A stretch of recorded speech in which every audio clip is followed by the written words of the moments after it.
Bendito Deus e eterno Pai, como é bom cantar, ó Deus, que só o Senhor é Deus, cantar, ó Deus, e viver essa fé, crendo que realmente o Senhor é o único Deus.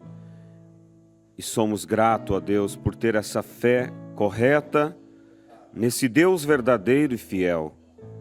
E é por essa causa que estamos aqui nesta manhã, para bendizer o nome do Senhor e para ouvir a Tua palavra, ó Deus. E nós te agradecemos por ser povo seu e ovelhas do seu pasto. Não é pela nossa capacidade, não é pela nossa força própria, mas pela Tua graça que estamos aqui, Pai. E eu agradeço por mais essa oportunidade de virmos até a Sua casa e podermos, ó Deus, louvar o Teu santo nome e estar aqui agora para ouvir a Tua palavra, a qual cremos que o Senhor falará mais uma vez, porque o Senhor é fiel e sempre tem, ó Deus, falado conosco, abençoado nossas vidas. Que o Senhor possa, ó Deus, nesta manhã, nos inspirar para podermos, ó Deus, captar aquilo que está em seu coração, Pai, para um crescimento espiritual, para o fortalecimento da nossa fé. Conceda isso, Pai. Abençoe também nossos irmãos, nossas irmãs que pela internet estão participando junto conosco, Pai. Que eles tenham uma manhã especial e assim um dia abençoado pelo Teu Espírito Santo. É o que pedimos a Ti para a Tua honra e Tua glória. E nesse momento, Senhor, em muitos lugares, Teu povo está reunido para ter a escola bíblica, Pai. E eles ouvirão a Tua palavra. Rogamos que o Senhor inspire cada pregador, para que eles tenham de Ti a inspiração para trazer o pão, o alimento para o coração da igreja, Pai. Abençoe cada lugar, em nome de Jesus Cristo. Guarda o Teu povo e livra do mal. Para a Tua glória nós lhe pedimos. Amém.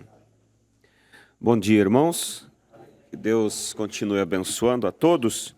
Vamos abrir nossas Bíblias no livro de Oséias, capítulo 4. Que Deus abençoe a todos os irmãos. Também saudamos a todos que participam conosco pela internet. Desejamos a todos as bênçãos de Deus. Amém? Que Deus possa grandemente nos abençoar nesta manhã, quando estamos aqui na presença de Deus, né? Também saudamos a todos os nossos visitantes, todos são bem-vindos. Quero apresentar ali o meu sogro, o Gede, meu cunhado, está ali, pode levantar a mão, a igreja já conhece, né? É um prazer tê-los conosco. Então vamos, quem encontrou, vamos ler. Oséias 4, versículo 6. O meu povo foi destruído, porque lhe faltou o conhecimento. Porque tu rejeitaste o conhecimento, também eu te rejeitarei, para que não sejas sacerdote diante de mim, visto que te esqueceste da lei do teu Deus, também eu me esquecerei de teus filhos. Vamos ler todos juntos? O meu povo foi destruído, porque lhe faltou o conhecimento. Porque tu rejeitaste o conhecimento, também eu te rejeitarei, para que não sejas sacerdote diante de mim, visto que te esqueceste da lei do teu Deus, também eu me esquecerei de teus filhos. Podeis vos assentar, irmãos, que Deus abençoe e acrescente a suas bênçãos, a palavra que foi lida. Ontem estivemos ali em Palmeira das Missões, numa campanha com o pastor Flávio, e foi muito especial, muito maravilhoso. Tem um programa de rádio ali já por volta de 2 anos, e Deus se manifestou de uma maneira especial. Muitas pessoas vieram, creio que umas 6, 7 pessoas vieram ao altar, aceitando a Cristo, aceitando Deus, né, nesta mensagem.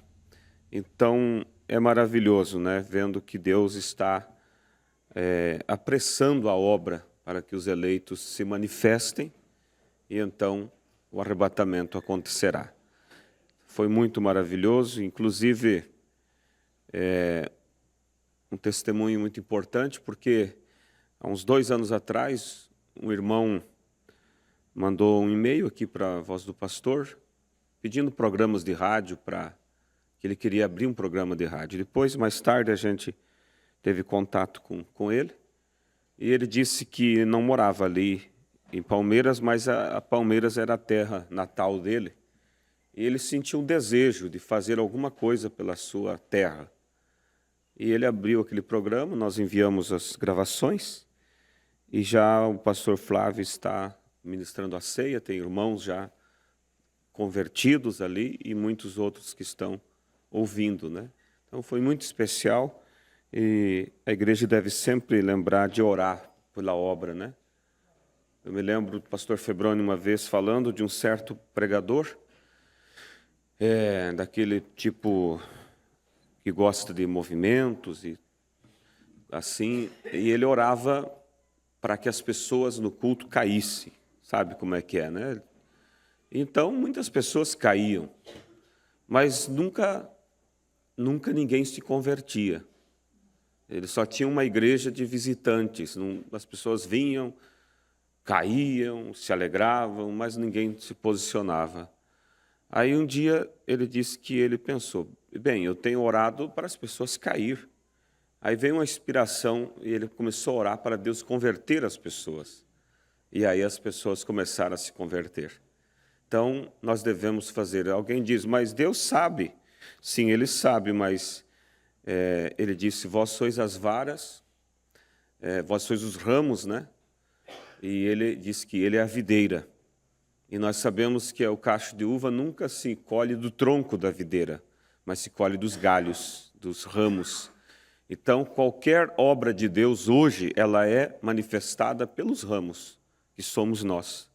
E nós estamos ligados à videira, que é Cristo.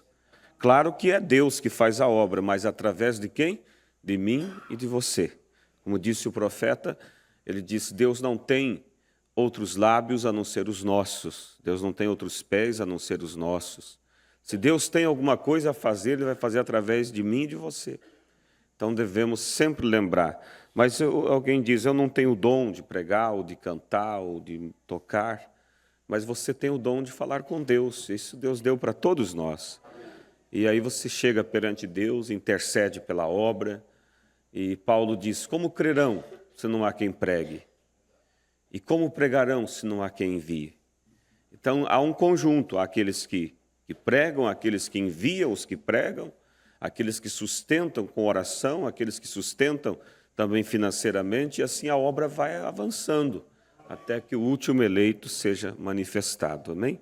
Então eu voltei de lá muito contente, muito feliz de ver um trabalho que começou pela inspiração de alguém, que não é um obreiro, não é um pregador, mas que sentiu e se permitiu Deus usar, né? Porque o que nós devemos fazer é nos render a Deus. E Deus vai fazer aquilo que Ele tem que fazer. Nunca, mas muitas vezes a gente se esconde atrás de uma desculpa da impossibilidade. Eu não posso, eu não sei fazer. Mas é essa desculpa que nós usamos para dizer que não temos condição, é exatamente o que Deus precisa para fazer. Porque na mensagem Perfeita Força, por perfeita debilidade, ele diz que Deus, Ele se aperfeiçoa em nossa debilidade. Por quê? Porque é na nossa debilidade que quando nós olhamos e dizemos, não tenho condição, é onde Deus vem e unge nós naquela fraqueza e nos faz acontecer para a honra e para a glória dEle, né? Foi na debilidade da madeira de gofer, porque quando Deus falou para Noé, para ele construir aquela arca, havia muitas outras madeiras melhores, mas Deus deu toda a metragem, deu a planta, né, da arca para ele, e na hora de Deus passar para ele o material, aquilo surpreendeu Noé, porque Deus disse, você vai e corta a madeira de gofer. Só que Noé não discutiu com Deus. O grande problema é que nós argumentamos com Deus. Deus sabe o que Ele faz. Agora, parece estranho madeira de gofre. Quem conhece aqui o ambuzeiro que fala, né? É ambuzeiro, né, Modail? É uma madeira mais imprestável, não é, Modail? Nem para fogo não presta, ela é toda porosa. A madeira de gofre ela era parecida assim, mas era o que Deus precisava, sabe por quê? Porque nenhuma madeira, por melhor que fosse, poderia suportar a fúria da tempestade. Elas colocassem uma madeira de cerne, uma madeira boa, a hora que ela batesse contra uma rocha ia rachar. E a água entraria e o barco afundaria. Mas Deus disse, faz com a madeira de gofre, porque a madeira de gofre era muito fraca, cheia de poros, cheia de frestas. Mas estas frestas, esses poros, que era a fraqueza da madeira, era onde Deus ia fazer ela forte. Por quê? Porque daí Deus disse, agora você colhe o betume e derrete ele bem quente e despeja sobre a madeira. E aquela resina quente fez o quê? Penetrou na fraqueza da madeira e tornou mais forte do que o aço. Porque agora você sabe que a resina é uma coisa que não passa água, mas ela é também maleável. Então, quando a arca batia contra a rocha, cedia, mas não rompia. E ali, então, quem é que sustentou a arca acima do juízo? Não foi o gofre, foi a resina, foi o betume, que simboliza Deus, o Espírito de Deus em nós. Então, que Deus nos ajude, que a cada dia a gente possa confiar que é Ele que faz a obra e dizer, Senhor, eis-me aqui. E tem uma coisa, e quando você está sendo usado por Deus, você nem percebe.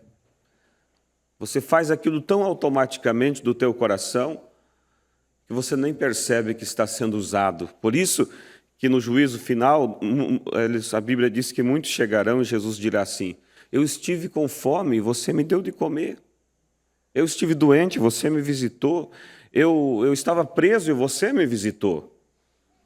Daí as pessoas dirão, mas Senhor, quando é que nós lhe encontramos numa situação dessa e lhe ajudamos? Ele vai dizer, quando fizeste a um dos meus pequeninos, a mim me fizeste. E essas pessoas vão receber com surpresa o elogio de Deus. Por quê?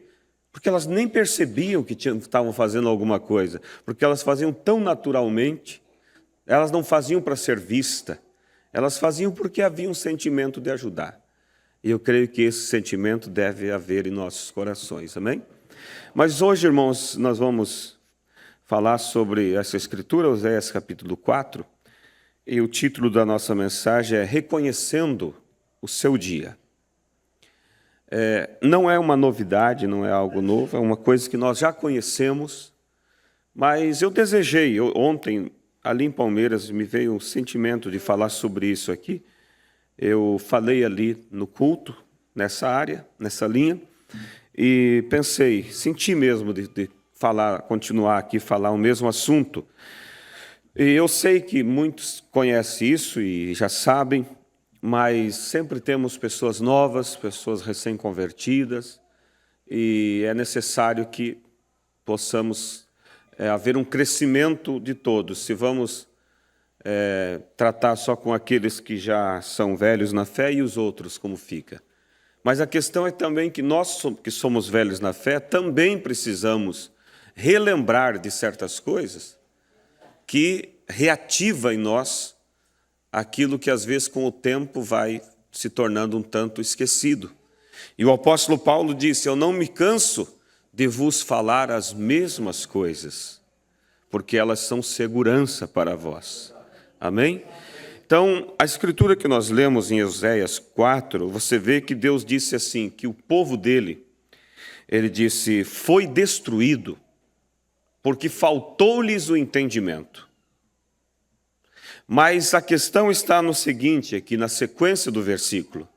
Faltou o conhecimento, não porque não havia conhecimento, porque Deus nunca leva, disse o profeta, o homem a julgamento sem antes advertir. Então, o conhecimento estava à disposição, mas faltou-lhes o conhecimento porque eles rejeitaram o conhecimento. É o que lemos, ó. O meu povo foi destruído porque lhe faltou o conhecimento, porque tu rejeitaste o conhecimento. Foi assim lá no passado e continua sendo até hoje. As pessoas rejeitam o conhecimento de Deus pela simplicidade a qual Deus manifesta o seu conhecimento, e elas acabam buscando o próprio conhecimento delas, intelectual, da sua própria interpretação, da teologia, e no final acabam sendo reprovados por falta do conhecimento. Então veja vocês que é necessário nós ter o conhecimento de Deus para sabermos a hora em que estamos vivendo e o que é que Deus pede de nós no tempo específico que estamos vivendo. Porque as pessoas, como disse o nosso profeta, elas têm muita facilidade de olhar para trás e ver o que Deus fez lá no passado. E elas louvam a Deus pelo que Deus fez, o que é bom. Elas olham para frente, algumas profecias que estão para se cumprir, e dizem, nós estamos na expectativa disso. Mas o profeta diz, esquecem de ver o que Deus está fazendo no presente. E aí é o grande perigo, porque se não percebe o que Deus está fazendo hoje, não terá o que Deus vai fazer amanhã. Porque é o que Deus está fazendo hoje que nos prepara para aquilo que vem amanhã. Se não vemos o que Deus está fazendo hoje, quando chegar o amanhã, nós não vamos compreender. E assim foi, se você observar na história, sempre na humanidade foi dessa forma. Um pequeno grupo conheceu o plano de Deus para o seu dia em cada era.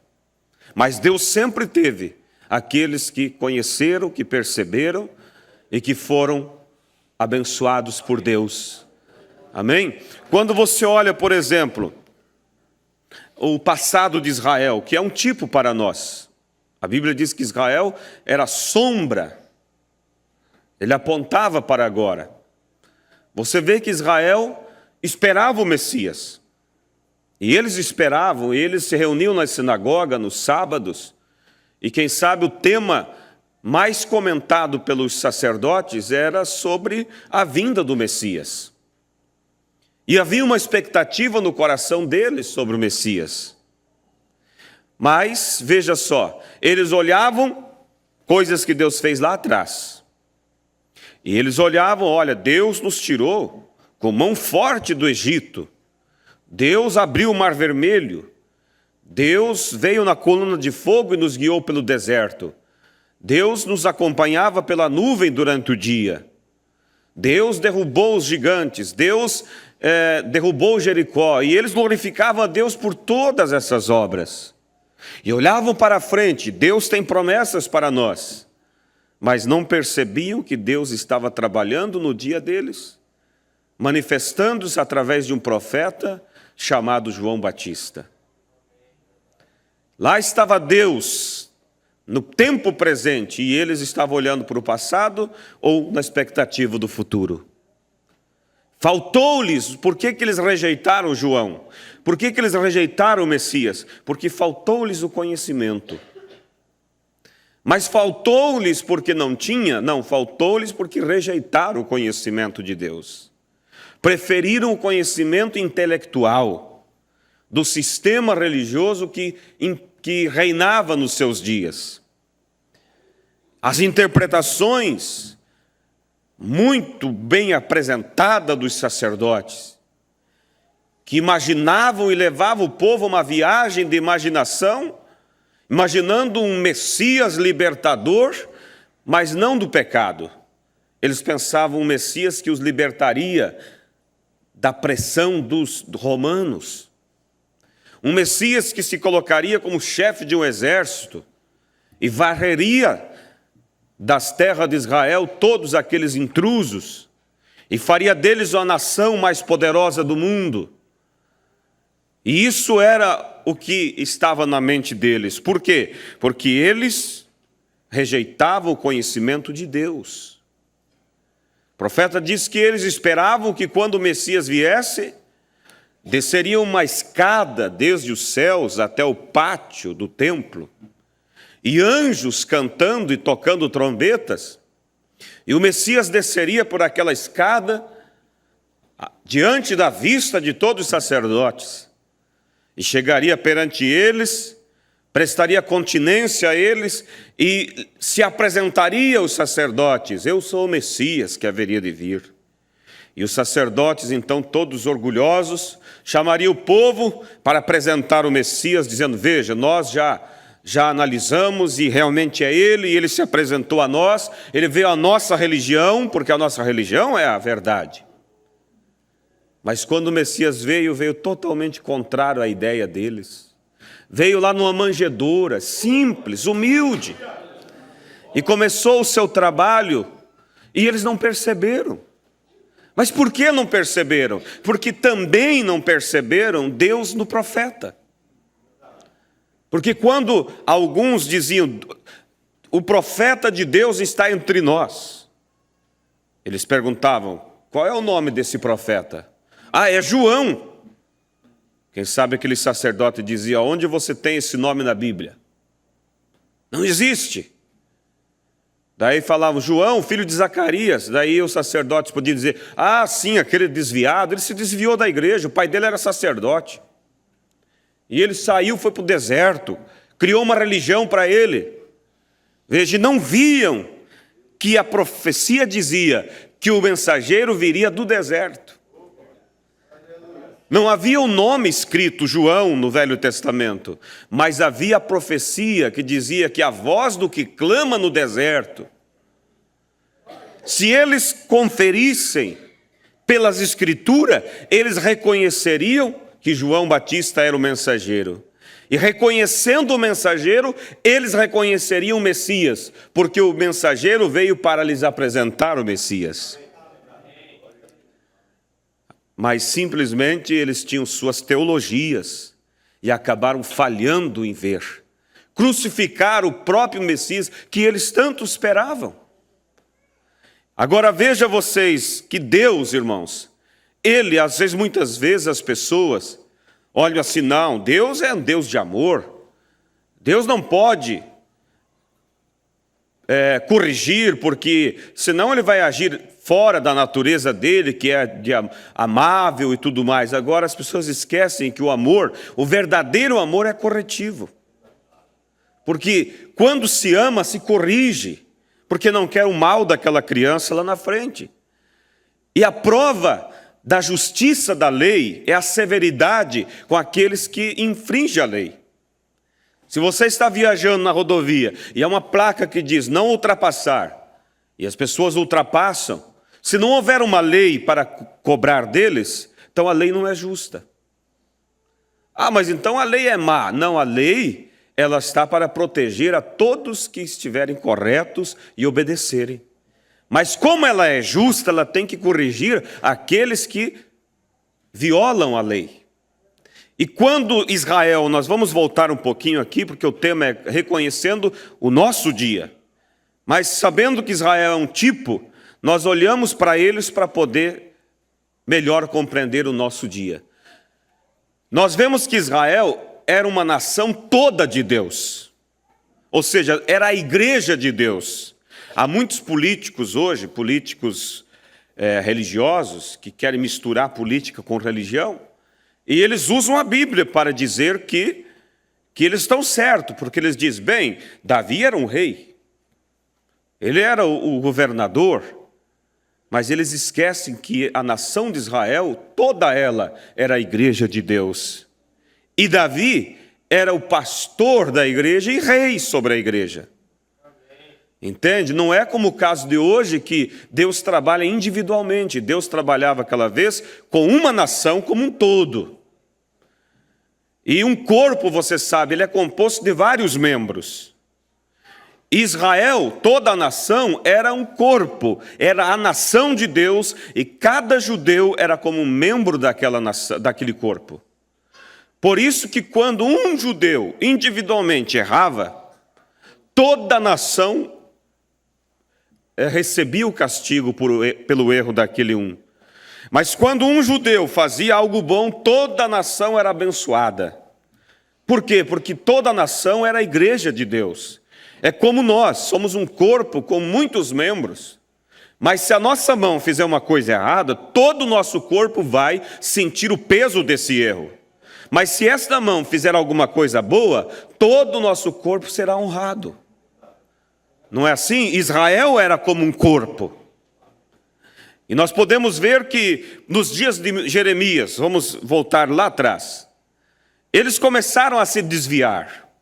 Eles começaram a se afastar dos caminhos do Senhor.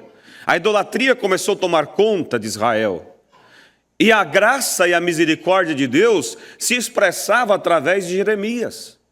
E a Bíblia diz que Jeremias madrugava e falava para eles. Não era esporadicamente, mas era como que diariamente, até pelas madrugadas, quem sabe ele levantava cedinho, ia para a feira, ia para algum lugar, e estava anunciando: arrependei-vos. Mas o que eles faziam? Batiam Jeremias, prendiam Jeremias, jogavam no poço, e não viam, veja só, aí está, não reconheciam Deus em Jeremias. Esse é o grande problema. As pessoas, a pedra de tropeço sempre foi o vaso que Deus usa. Eles dizem: eu creio que Deus faz maravilhas, que Deus trabalha, mas não através de fulano. Se aquele fulano está de acordo com as Escrituras, você deve saber que é Deus que está fazendo a obra. Amém? Então Jeremias tentou, foi até que chegou um dia que a paciência de Deus também chegou ao limite. E como prova do amor de Deus pela sua nação, agora ele teria que mudar o seu sermão. O sermão de misericórdia, o sermão de advertência, agora mudou para um sermão de juízo. Porque o que Deus queria no final, igreja, era a salvação daquela nação. E se Deus deixasse eles seguirem como estavam seguindo, acabariam como uma nação idólatra, pagã, uma nação que iria para o inferno e seriam perdidos. Aí Deus, através de Jeremias, disse o seguinte: vocês serão levados cativos. O rei de Babilônia vos levará e vocês serão escravos. Mas mesmo na mensagem de juízo havia misericórdia. Por quê? Ele disse assim: e tem o seguinte, Deus está dizendo que quando o inimigo vier, não lutem contra ele. Entreguem-se. Aí o rei dizia assim: está vendo? Como ele é um traidor da nação, ele está pago pelo ano. E ele foi levado cativo, ele foi escolhido como um dos jovens para trabalhar no palácio do rei, lá em Babilônia. E lá estava ele, um jovenzinho, 14 anos. E o tempo foi passando, mas chegou um determinado momento, irmãos, que Daniel sentiu um impulso em seu coração, um frio na sua alma, ou algo, uma preocupação. A mesma coisa que Deus fez, você tem essa experiência. Quem sabe você estava lá no mundo, nos bailes, fazendo coisa errada, de repente algo lhe atingiu, uma preocupação veio, um sentimento de urgência. Algo disse: mas tem que haver algo real, tem que haver uma verdade em algum lugar. Você diz: era eu, não era você, era Deus em você.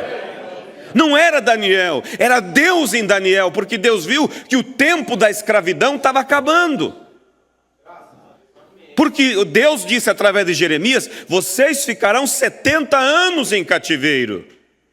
E de repente, Daniel, ocupado com os afazeres no palácio que ele trabalhava, mas ele sentiu aquele impacto. E a Bíblia diz: e ele então foi ver nos livros. Porque por certo, ele disse assim, estava ali fazendo alguma coisa e veio aquele sentimento. Quando eu era um jovenzinho, eu me lembro do profeta que estava entre nós, como ele pregava duro. Eu me lembro dele falar alguma coisa sobre datas, sobre tempos. E a Bíblia diz que então Daniel foi para as Escrituras. E quando ele encontrou, ele leu ali, ele encontrou a escrita: vocês ficarão 70 anos em cativeiro. Daniel correu e pensou: bem, eu tinha 14 anos quando fomos presos, agora eu tenho tanto. Aí ele disse: meu Deus, já faz 68 anos que estamos aqui. Falta 2 anos para nós retornar, para Deus reconstruir Israel outra vez. Como será? Como que uma nação escrava? E aí a preocupação começou a golpear o coração dele. É a mesma coisa, irmãos. Você olha para o tempo e diz, o arrebatamento está para dar-se a qualquer momento. E aí você diz, meu Deus, como serei transformado? Como poderei subir? E você vai e faz como Daniel, vai para os livros, vai para a palavra, vai buscar o conhecimento de Deus. E Daniel, então, a Bíblia diz, vou ler aqui para vocês, observe. Deus falando, capítulo 9 de Daniel, versículo 23. No princípio das tuas súplicas, depois de 21 dias, Daniel orando, o anjo apareceu para ele. E disse, no princípio das tuas súplicas, saiu a ordem, e eu vim para te declarar, porque és muito amado. Toma, pois, bem sentido na palavra e entende a visão. 70 semanas estão determinadas sobre o teu povo e sobre a tua santa cidade, para extinguir a transgressão e dar fim aos pecados, e expiar a iniquidade e trazer a justiça eterna, e selar a visão e a profecia, e ungir o santo dos santos. Sabe e entende, disse o anjo, desde a saída da ordem para restaurar e para reedificar os Jerusalém, até o Messias, o príncipe, 7 semanas e 62 semanas. As ruas e as tranqueiras se reedificarão, mas em tempos angustiosos. E depois das 62 semanas será tirado o Messias, e não será mais. E o povo do príncipe que há de vir destruirá a cidade e o santuário, e o seu fim será como uma inundação, até o fim haverá guerra, estão determinadas assolações. Aí o anjo chegou e disse, Daniel, você está preocupado com o teu povo? Deus disse assim, eu ainda vou trabalhar com esta nação. Eu ainda vou trabalhar com o meu povo por 70 semanas. E a data, Daniel, que vai começar a contar o período que eu trabalharei com vocês, é a partir do momento que os muros começarem a ser levantados aqui. E vocês começarem a reconstruir de volta essas ruínas. Ali começará a contar essa data de 70 semanas. Você sabe que uma semana profética são 7 anos. 7 vezes 7, 49. 490 anos, Deus estava dizendo, eu vou trabalhar com o seu povo, Daniel, por um período de 490 anos. Começando a partir da reconstrução dos muros. E Daniel, então, ficou maravilhado, porque Deus agora disse, o tempo de vocês, de eu voltar a tratar com vocês, porque esse período de 70 anos que eles ficaram na escravidão, era Deus corrigindo eles, porque Deus corrige aqueles que Ele toma como por filho, era Deus fazendo eles caírem em si, se humilharem, para poderem receber o mais precioso que Deus tinha para eles, que era o Messias. E então veja vocês, o anjo disse assim, da reconstrução dos muros até a entrada do Messias, haverá passado 62 semanas mais 7, que fecha o quê? 69 semanas, que são 483 anos. Estão me entendendo, amém? Então quando o Messias, Jesus Cristo, entrou em cena, porque depois deles saírem da escravidão ali, de Babilônia, e voltarem para a sua terra, você vê em Neemias, Esdras, ali sobre a reconstrução dos muros e a cidade outra vez, da reconstrução dos muros, começou o período que Deus iria tratar novamente com eles. Porque Deus tinha se calado durante aqueles 70 anos que ele estava em cativeiro. E Deus disse, da reconstrução dos muros até a entrada do Messias, vai haver passado 62 semanas mais 7. Quando o Messias entrou em cena, 69 semanas Deus já tinha tratado com eles. Faltava somente uma semana, 483 anos Deus tinha tratado com Israel. E quanto tempo Jesus trabalhou entre o povo? 3 anos e meio, ou seja, meia semana. E na metade da última semana, o Messias foi cortado dentre eles. O Messias foi rejeitado, o Messias foi sacrificado, Cristo foi morto. E naquele instante, Deus virou as costas para os judeus. E alguém diz, meu Deus, Deus falhou, Deus não cumpriu, faltou meia semana. Aí está a grande graça e misericórdia de Deus neste final da última semana. Porque Deus, quando foi rejeitado pelos judeus, Ele parou de tratar com eles e voltou-se a um povo estranho. E Ele disse na sua profecia, eu colocarei ciúme entre vocês e um povo estranho, que fala outra língua. Quem era o povo estranho? Éramos nós, os gentios, que éramos tidos como pagãos. E aí então, Deus voltou-se para nós. E assim como para os judeus, Ele estipulou 70 semanas, que são 490 anos. Para nós Ele estipulou um espaço, que não fala de uma data exata, mas fala de 7 dispensações. 7 eras da igreja. E aí você vai no Apocalipse, você vê como Deus é organizado em seus planos. Deus não faz as coisas, irmãos, assim como diz o ditado, a troca de marcha, né? Toque de marcha. Deus faz as coisas exatamente como Ele viu, como Ele pensou e como Ele determinou.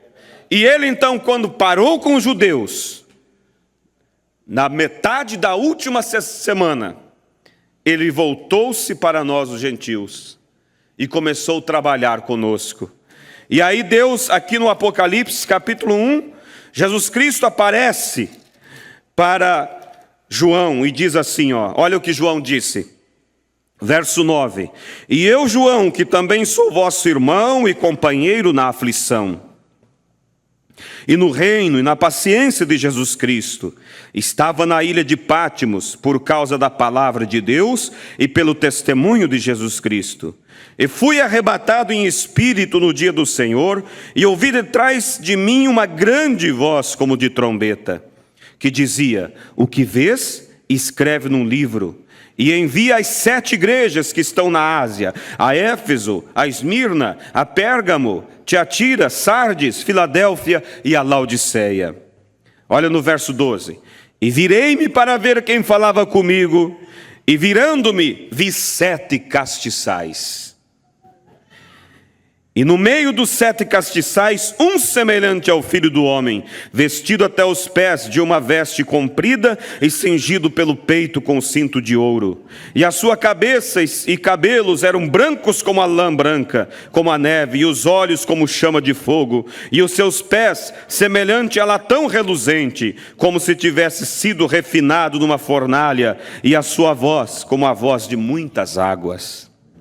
E ele tinha na sua destra 7 estrelas, e da sua boca saiu uma aguda espada de 2 fios, e o seu rosto era como o sol, quando na sua força resplandece. E eu, quando o vi, caí aos seus pés como morto, e ele pôs sobre mim a sua destra, dizendo-me, não temas, eu sou o primeiro e o último. Quem era? Jesus Cristo, o Deus em carne.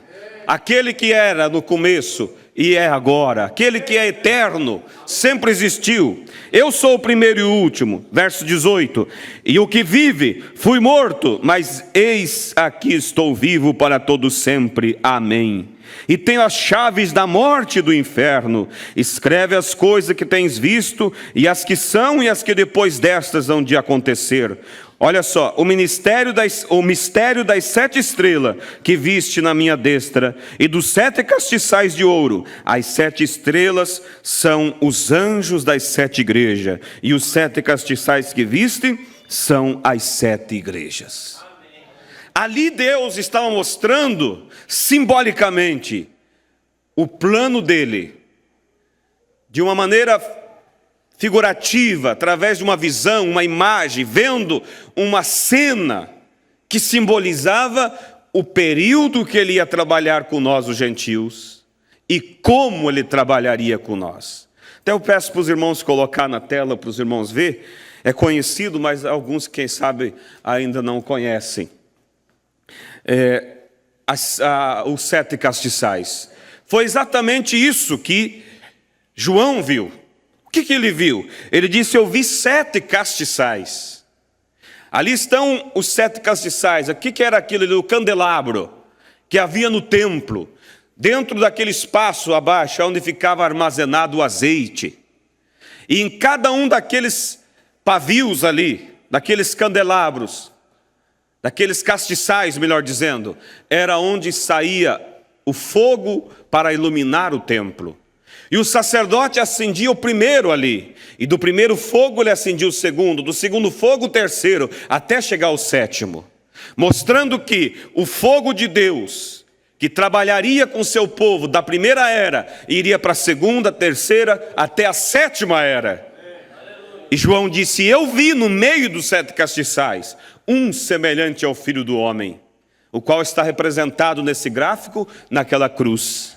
Aquela cruz representa aquele que João viu, semelhante ao Filho do Homem, que era quem? Jesus Cristo, que estaria caminhando entre as 7 eras da igreja, com o seu zelo, com o seu cuidado pelo seu povo durante as 7 dispensações. E o anjo disse assim: e as 7 estrelas, João, que você viu na minha mão, vocês verem ali em cima as 7 estrelas, são os 7 anjos enviados às 7 igrejas. Alguém pode dizer: bem, mas isso aqui, a Bíblia diz que seriam 7 cartas enviadas às 7 igrejas que estavam nas 7 cidades da Ásia. Sim, as cidades de Éfeso, Esmirna, Pérgamo, Tiatira, Sardes, Filadélfia e Laodiceia, elas existiam lá. Mas Deus escolheu aquelas cidades para simbolizar a condição das 7 eras futuras da igreja. Porque a vida que se levava naquelas cidades representava a condição de cada era. Por exemplo, vamos falar da última era, que é a era em qual estamos vivendo, Laodiceia. A cidade de Laodiceia, aquela cidade do tempo em que João estava na terra, ela era uma cidade de muitos cientistas. Era uma cidade da medicina avançada. Era uma cidade onde o nome Laodiceia significava direito dos povos. E uma cidade que terminou-se por causa dos frequentes terremotos que abalaram com ela. Sendo que aquela cidade representava a última era que estamos vivendo. Você vê que o que havia naquela cidade é exatamente o que há nesta última era. Ciência multiplicada, direito dos povos, direito das mulheres, direito das crianças, direito disso, direito daquilo. E mais, e esta última era, este mundo será sacudido por um grande terremoto. Assim como a cidade de Laodiceia foi destruída.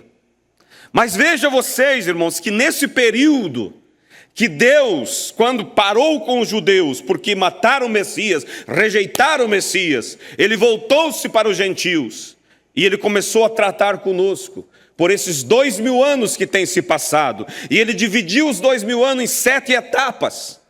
E em cada etapa ele enviou um mensageiro, que está ali as estrelas simbolizando eles. A primeira era, vocês veem ali, começou no ano 53, quando a mensagem veio trazida pelo apóstolo Paulo para os gentios. E Deus começou a tratar com os gentios. E durou até o ano 170 depois de Cristo. E o mensageiro e profeta daquela era foi o próprio apóstolo Paulo. Depois nós vemos a segunda era, a era de Esmirna. Começou ali no ano 170 e foi até o ano 312. Qual foi o mensageiro que Deus levantou para trabalhar para aquela era? Foi Irineu. Depois vemos a terceira era, a era de Pérgamo, que começou do ano 312 e foi até 606 depois de Cristo. E o mensageiro da terceira era foi Martim. Aí nós vamos para a quarta era, que começou no ano 606 e foi até 1520. E Deus teve como mensageiro para aquela era Columba. A mensagem para aquele tempo estava sendo trazida através daquele homem, daquele mensageiro. Depois nós vamos para a quinta era, a era de Sardes. Essa era durou de 1520 a 1750. E o mensageiro ali foi Lutero, aonde Deus começou a restauração da fé primitiva que tinha sido pisada pelo sistema católico, cumprindo as Escrituras, cumprindo a palavra de Joel, capítulo 2, versículo 25, onde a Bíblia diz: eu restituir-vos-ei os anos que foram consumidos, eu trarei de volta o quê? A mesma fé que havia na era de Paulo, que havia nos dias do apóstolo Paulo, nos dias da igreja primitiva, o mesmo batismo, a mesma ceia, a mesma doutrina. E Deus começou a levantar, trazer de volta aquela semente. Aí nós vamos para a sexta era, a era de Filadélfia, que começou no ano 1750 e foi até o ano 1906. E o mensageiro para aquela era foi Wesley. A estrela, o anjo de Deus para aquela era, a estrela que vocês viram aqui em Apocalipse, que João viu, os 7 castiçais que apontavam as 7 dispensações, 7 eras, e um semelhante ao Filho do Homem no meio, que era Jesus Cristo, que está representado naquela cruz. Mas na destra, na mão daquele que estava entre as 7 eras, haviam 7 estrelas, que o anjo disse para Daniel: essas 7 estrelas são 7 anjos das 7 igrejas. Amém? Amém.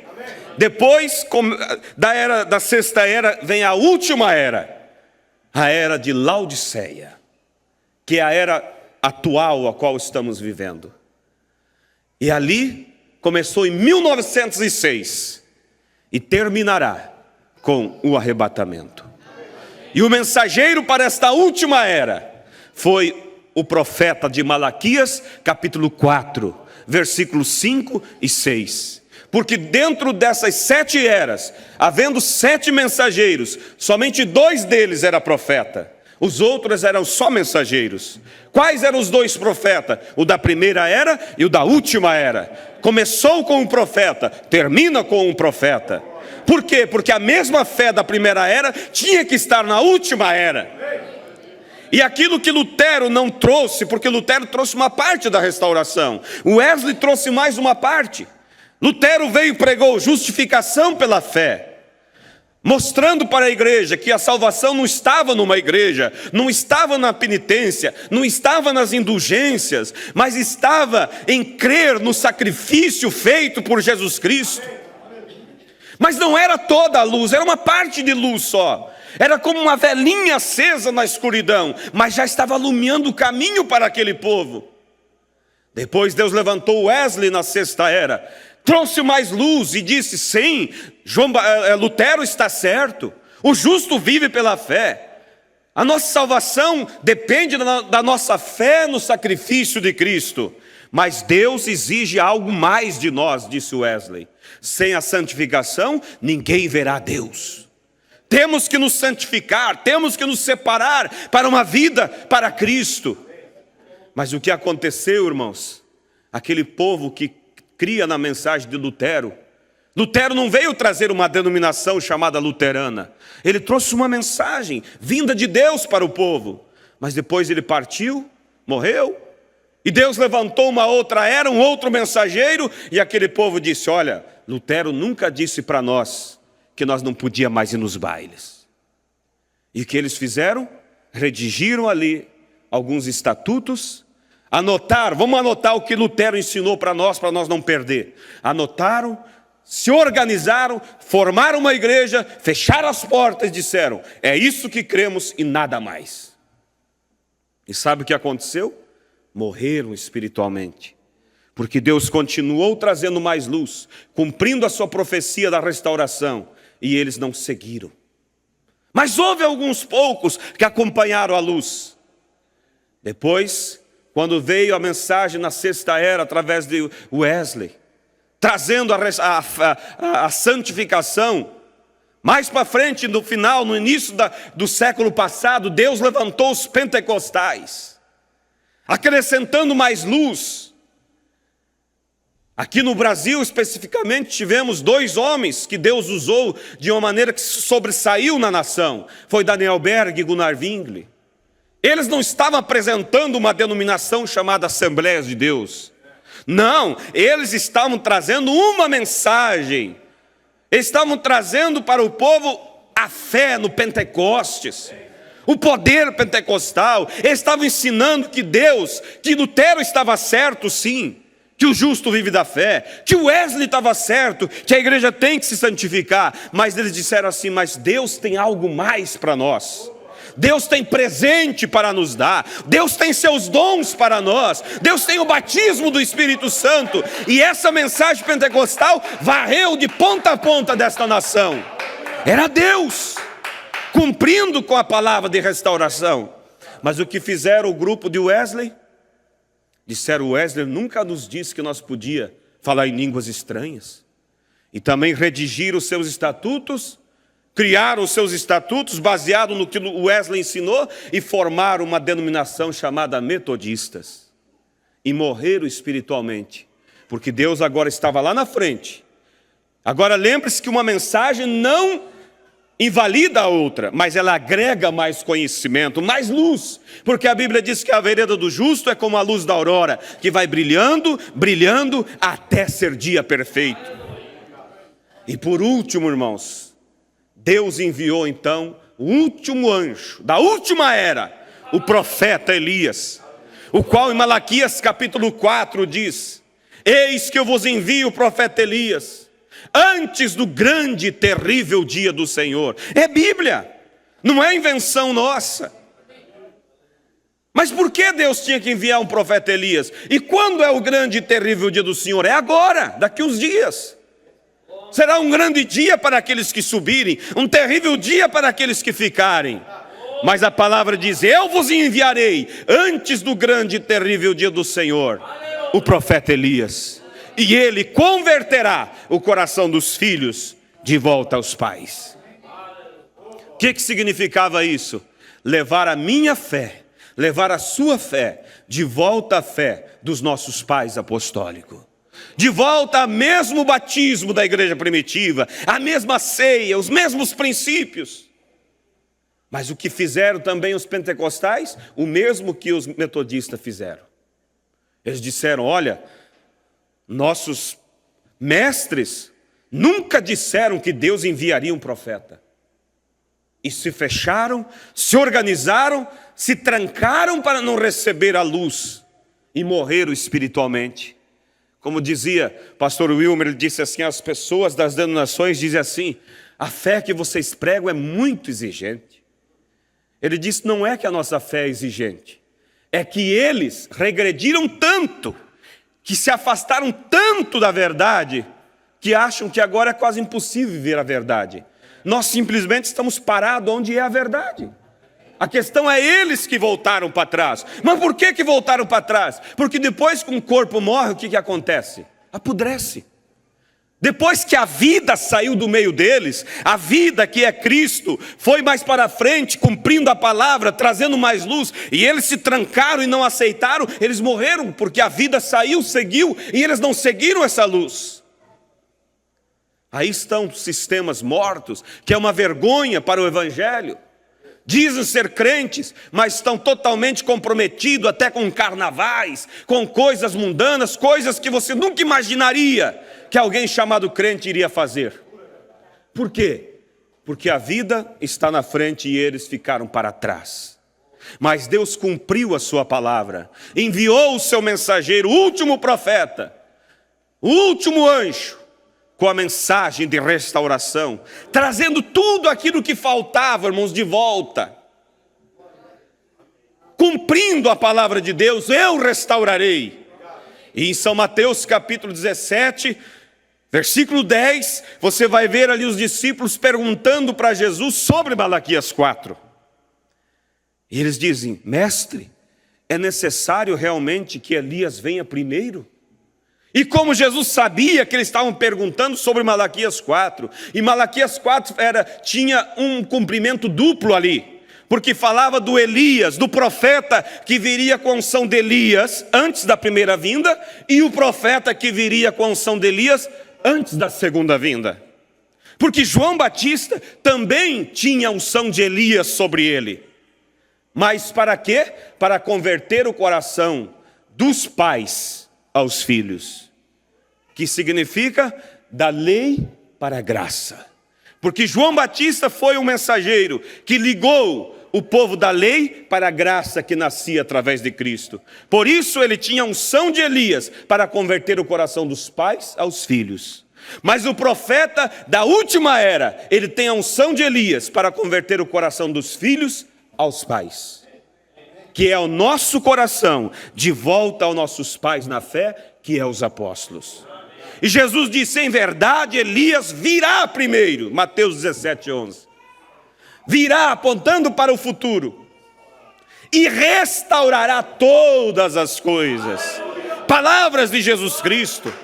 E o que é restaurar? É trazer de volta ao original. Foi o que Deus fez na mensagem do sétimo anjo. Trouxe de volta toda a fé que a igreja primitiva tinha. Mas há pessoas que dizem, não, ali Jesus estava falando sobre João Batista. Sim, ele estava falando sobre os dois. Quando ele usa o futuro, ele fala sobre o profeta Elias, que viria antes da segunda vinda. Porque ele usa a palavra, Elias virá. E quando ele fala no verso 12, mas diga-vos que Elias já veio, aí ele está falando sobre o outro Elias, que veio antes da primeira vinda, para converter os pais aos filhos, a lei para a graça. E esse profeta João Batista já estava morto. Já tinha sido morto em São Mateus capítulo 11. E agora nós estamos em São Mateus capítulo 17, quando os discípulos perguntam se era necessário realmente que Elias venha primeiro. Por que Jesus falou dos dois? De um que viria e de um que tinha vindo. Porque a pergunta deles era sobre Malaquias 4, que falava de dois profetas, para dois tempos distintos. Um antes da primeira vinda e o outro antes da segunda vinda. Então, irmãos, que hora estamos vivendo? No finzinho da dispensação para os gentios. Não há outra era para frente. O que acontece agora, quando termina a Laodiceia? O arrebatamento. E tudo isso, irmão, está tipificado na Bíblia. Porque a Bíblia diz que o Velho Testamento são sombra dos bens futuros. E quando nós olhamos a história de José, ela não está ali para preencher página. Ela é um tipo dos acontecimentos que haveriam de acontecer. José foi rejeitado pelos seus irmãos. Foi vendido por algumas moedas de prata.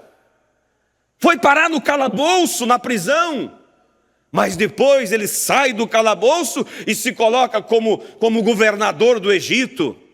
E ali entra um povo estranho que não era a pátria dele. Ele encontra uma noiva e casa-se com ela. E no final os seus irmãos vêm. E o que José faz? Deixa sua esposa no palácio, manda todos os egípcios sair da sala e dá-se a conhecer os seus irmãos. E diz, eu sou José, aquele que vocês venderam. E quando ele se dá a conhecer, a Bíblia diz que eles começam a chorar amargamente. E ele diz, não chorem, meus irmãos. Era necessário que essas coisas acontecessem, para que a vida fosse preservada. Irmãos, é a mesma coisa. Agora no final da última era, quando ela termina, quando acabar a última era, nós seremos levados ao palácio. O nosso José, Jesus Cristo, levará essa noiva que ele veio depois que ele foi vendido pelos seus irmãos por 30 moedas de prata. Ele veio para um povo estranho, assim como José. E aqui ele adquiriu uma noiva. E agora ele levará para o palácio. E quando ele leva para o palácio, termina o tempo para os gentios. Termina a dispensação, melhor dizendo, da graça para os gentios. E aí ele faz o que? Moisés e Elias descem em Israel. Apocalipse capítulo 11. As duas oliveiras. E elas fazem o que lá? Elas começam a pregar a mesma fé que nós cremos. Eles começam a pregar Jesus Cristo, a redenção pelo sangue, o Messias. E de repente, o Cristo, o próprio Cristo, deixa a noiva, a esposa, que agora é a esposa lá no palácio, e desce, e dá-se a conhecer seus irmãos, assim como José fez.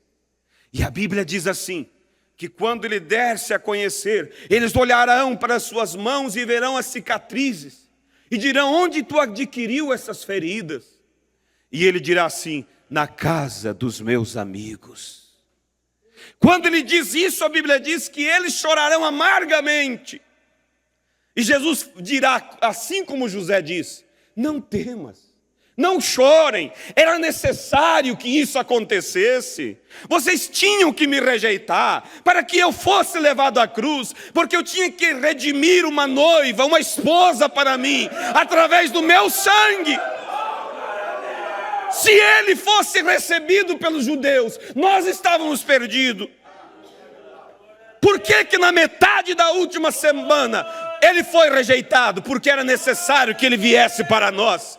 Mas ele não esqueceu, irmãos, que ele prometeu 70 semanas para tratar com eles. E quando a noiva sobe, então ele volta para Israel para concluir a última semana que faltou.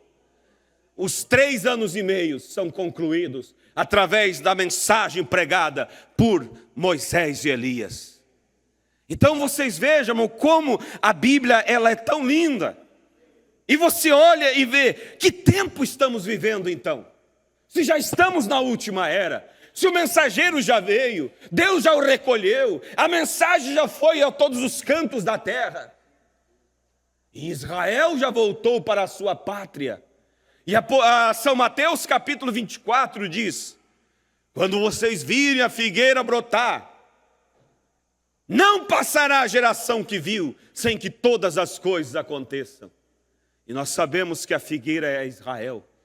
E quando que essa figueira brotou? Quando eles tornaram-se uma nação outra vez. Em 1948, depois da Segunda Guerra Mundial, eles hastearam a bandeira mais velha, a bandeira com a estrela de Davi, e se tornaram uma nação autônoma. Ali a figueira brotou.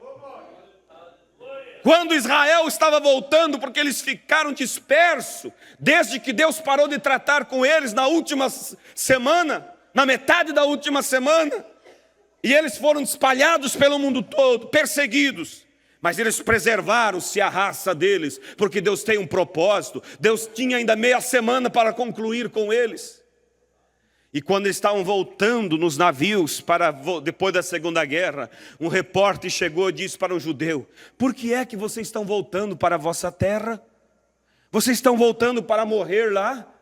Vocês lembram qual foi a resposta daquele judeu? Ele disse: não, nós estamos voltando para ver o Messias. E eles voltaram, e a figueira brotou. E os que viram a figueira brotar, restam poucos daquela geração. E Jesus disse: não passará a geração sem que todas as coisas aconteçam. Então que hora estamos vivendo, irmãos? É o fim de tudo. É o fim da dispensação da graça aos gentios. É o fim da dispensação da graça. E então o evangelho volta aos judeus. E aqueles que falta-lhes o conhecimento que lemos aqui no livro de Zacarias, de Oséias, melhor dizendo. Esses que rejeitaram o conhecimento, que não reconheceram o seu dia, que não viram que nesse exato momento Deus está trabalhando através de uma mensagem. Assim como na primeira vinda, aqueles que rejeitaram João, não creram que ali estava a unção de Elias sobre aquele homem, que aquele homem era a voz do que clamava no deserto, que ele veio precursar, preparar o povo para a primeira vinda. Aqueles que não viram isso, rejeitaram o Messias. E hoje, quando Deus, através de sua mensagem, enviou o seu último anjo, o 7º anjo, a 7ª igreja, a última era, o mundo tem rejeitado, irmãos. E um dia desses, tristemente, infelizmente, eles ouvirão a notícia que dirá: 2 homens estranhos estão caminhando por Israel. E eles falam e coisas acontecem. E eles vão observar as notícias e eles olharão um para o outro e dirão assim: calma aí, a Bíblia não disse que era necessário que Jesus viesse primeiro, para depois então Moisés e Elias descer? E o profeta diz: eles ouvirão uma voz de trás de si, que dirá: ele já veio, e vocês não viram. Então, irmãos, isso é algo que causa temor só para o mundo lá fora? Não! Podemos estar na mensagem e não reconhecer a hora, não reconhecer que o tempo está à mão, estarmos entretidos com tantos entretenimentos, quando é hora, irmãos, de se encher do azeite. Porque as virgens loucas, elas viram, ouviram o mesmo alarido, a mesma mensagem, mas lhes faltou azeite. Não reconheceram realmente o tempo que estavam vivendo, que era um tempo de urgência. O profeta pregou a mensagem: venha para cá, fuja rapidamente. É tempo de fugir para os braços de Cristo. O arrebatamento está próximo. O que falta? Qual o sinal que falta para a vinda de Cristo? Tudo tem se cumprido. E o evangelho, irmãos, logo voltará aos judeus. E então, nessa última semana que ficou para trás, Deus irá tratar com eles através de Moisés e Elias. E Apocalipse capítulo 7 diz que 144 mil judeus crerão em Jesus Cristo. Mas nesse tempo, a esposa, que já será esposa naquele tempo, estará no palácio. Enquanto o nosso José, Jesus Cristo, vem e dá-se a conhecer os seus irmãos. Eu digo, irmãos, encerro dizendo: que hora estamos vivendo? Vamos nos colocar de pé. Você tem reconhecido o tempo que você está vivendo? Será que temos dado valor para essa mensagem? Porque às vezes olhamos para o mundo lá fora e dizemos: eles não reconhecem o tempo, eles não reconhecem a mensagem. Mas às vezes corre-se o risco de estar dentro ali da rodoviária, vamos dizer, e o ônibus vai e você fica, porque estava intertido com vitrines. Não é hora para isso, irmãos. Não é hora para alimentar mágoas, não é hora para alimentar nada que não seja o amor divino em nossos corações. O tempo está à mão. Fica a pergunta: que hora é essa? Que hora estamos vivendo? Olha os sinais, igreja. Olha as guerras. Olha a Rússia se levantando para explodir os Estados Unidos, como diz a profecia.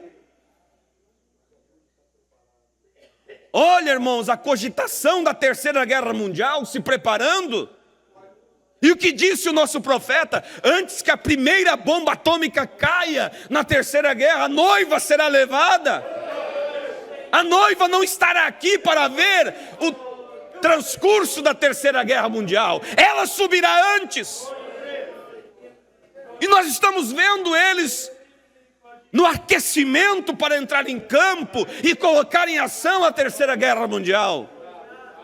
E muitos estão dormindo, muitos estão despreocupados, muitos estão se enrolando com seus próprios negócios. Quando o profeta diz: plante as batatas, mas não se embarace com os baraços dela. É hora, igreja, é hora de um despertamento. Que hora estamos vivendo? Se o evangelho já está para voltar aos judeus, se as 7 eras já estão se concluindo, a última era está no seu finalzinho, e logo então a noiva subirá, e a 7ª era será encerrada, e Deus não tratará mais com os gentios. Precioso Deus e eterno Pai, que o Senhor possa concluir isso em nossos corações, Pai. Quando vemos que o tempo já não resta muito, Pai, a hora já é avançada. Estamos vivendo os últimos segundos, ó Deus, do período da graça, do período da dispensação da graça aos gentios. Logo, logo a porta se fechará, meu Deus. O Senhor levará a sua noiva para o palácio. E então o Senhor voltará aos judeus para concluir aquela meia semana que faltou. E quando o Senhor estiver tratando com eles, não haverá mais chance para os gentios, Pai. Somente a expectação do juízo. Meu Deus, mas enquanto ainda a misericórdia está por nós, a porta ainda está aberta, enquanto o rapto não aconteceu, enquanto o Senhor ainda não fechou a porta, meu Deus, nós oramos: desperta-nos, ó Pai, para viver mais atentos ao Senhor. Nós oramos por aqueles que ainda estão dormindo, aqueles que estão desviados, aqueles que estão fora da palavra, meu Deus. Quando Apocalipse capítulo 18, versículo 4 está em evidência, a voz clamando: sai dela, povo meu, para que não seja participantes de seus pecados. Deus, desperta a tua igreja, para que saia rapidamente, fuja para cá, fuja para a palavra, Pai, antes que a porta se feche, antes que o arrebatamento aconteça, meu Pai. Não me deixa, Senhor, não me deixa eu dormir o sono da despreocupação, não deixa ninguém de nós, Pai, estarmos tão despreocupados, tão envolvidos, tão entretidos com as coisas desta vida. Eu oro, Pai, que o Senhor tome esta palavra agora, amplie no coração de cada um de nós, Pai. Aqueles irmãos que pela internet acompanham, que eles possam, ó Deus, ver que estamos na última era, e o final dela está se chegando, logo concluirá, logo Laodiceia terminará, Senhor, e o arrebatamento então concluirá o tempo, ó Deus, da tua graça para com os gentios.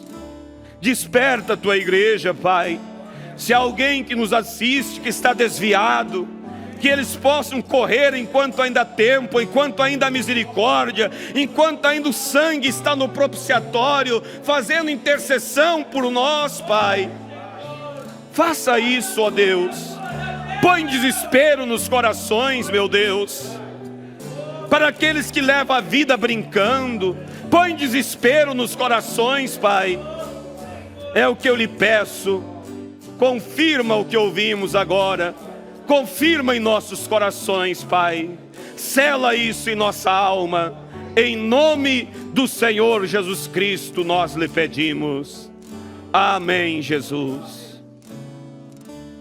De olhos fechados, cante suavemente, falando com Cristo. Cante: Senhor, dá tempo para mim ocupar minha vida contigo. Senhor, dá tempo para mim ocupar minha vida contigo. Senão eu vou pelo vento e perco meu tempo caído em perigo. Senão eu vou pelo vento e perco meu tempo caído em perigo. Senhor, dá tempo para nós, Senhor. Nos desperta para a hora que estamos vivendo. Oh Deus, que privilégio saber que o Senhor tem um plano e que o Senhor nos incluiu neste plano. Saber que estamos na última era, Pai, e logo, logo o arrebatamento sucederá, porque disse o teu profeta que a era de Laodiceia termina com o rapto. E saber que nós estamos dentro deste plano, Pai, agora não queremos somente conhecer essas coisas, queremos viver elas, Pai. Eu peço que o Senhor amplie isso agora em nossos corações, e quando voltamos para nossas casas, possamos voltar refletindo na hora, no tempo, para que ninguém que ouviu esta manhã, ninguém venha tomar-se por surpresa quando verem Moisés e Elias. Não permita ninguém de nós aqui, Pai, ver essa cena, porque aqueles que verem, então eles saberão que a era de Laodiceia terminou, que o rapto já aconteceu e que eles ficaram para trás, porque faltou-lhes o conhecimento, mas não porque o Senhor não tinha enviado o conhecimento, mas porque eles rejeitaram, eles preferiram suas ideias, eles preferiram suas interpretações, meu Pai. Ó, tenha misericórdia, Pai, faça a tua obra de libertação, em nome do Senhor Jesus Cristo, nós lhe pedimos. Amém, Jesus. Glórias a Deus. Que Deus abençoe a cada um de nós. Irmã Valéria Gomes pede oração por seu filho. Maria dos Santos, do Espírito Santo, pede oração por si e sua família. Vamos ainda orar por esses pedidos. Se há mais algum pedido, levante sua mão a Deus. Precioso Deus e eterno Pai, essas pessoas que enviaram esses pedidos, elas podem pensar assim: eu não tenho fé. Elas têm sim, Pai. A fé é algo que não se vê, mas é algo que se sente. E se elas enviaram esses pedidos, é porque elas crêem no Senhor. Deus, abençoe e conceda a necessidade delas, a vitória que elas precisam. Também cada mão que se levanta nessa audiência visível e na audiência invisível, aqueles que estão pela internet acompanhando, que o Senhor também alcance a graça e a misericórdia. Abençoe o culto desta noite e abençoe todos nós para virmos num espírito preparado para ouvir a Tua voz mais uma vez, Pai. E assim despede-nos na Tua paz, no nome de Jesus Cristo. Amém. Deus abençoe a todos. Pode saudar cada um seu irmão, assim estamos despedidos. E à tarde estejamos aqui às 18 horas. Traga visitantes e venha para ser mais uma vez abençoado por Deus. Que Deus conceda um bom dia a todos.